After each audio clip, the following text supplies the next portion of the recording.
Если можно у вас кола напомповать. Еще раз. Кола напомповать можно? Поменять. Монетки.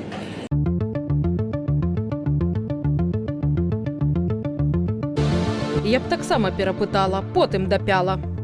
Дажыліся. Сваёй мовы не ведае, і гэта вялікая праблема па ўсёй краіне. Я таксама падумаў, што колы хоча бясплатнай.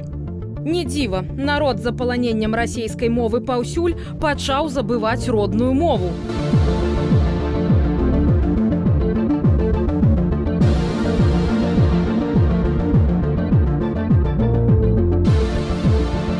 Нават у публічнай прасторы размаўляць па-беларуску ўжо ў некаторай ступені небяспечна, таму што былі выпадкі, калі гэта звяртала ўвагу сілавікоў недзе на вуліцы і людзей затрымлівалі.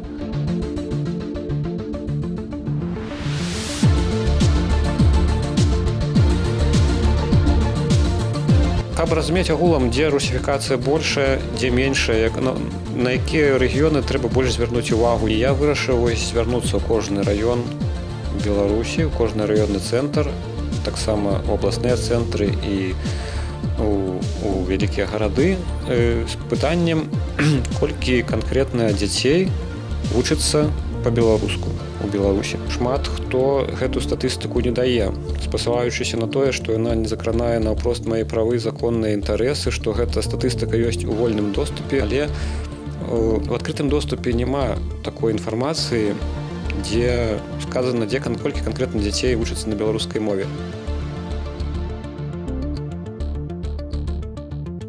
Гэта можна ўвогуле адкрываць лонг і шорт-лісты прэміі імя Гідройця і глядзець, што ўжо адабралі, якія кнігі прайшлі ўжо так званы першасны адбор нашых знаўцаў літаратуры, крытыкаў і па чарзе выбіраць адтуль літаратуру і чытаць. З'явілася таксама шмат перакладаў замежнай літаратуры.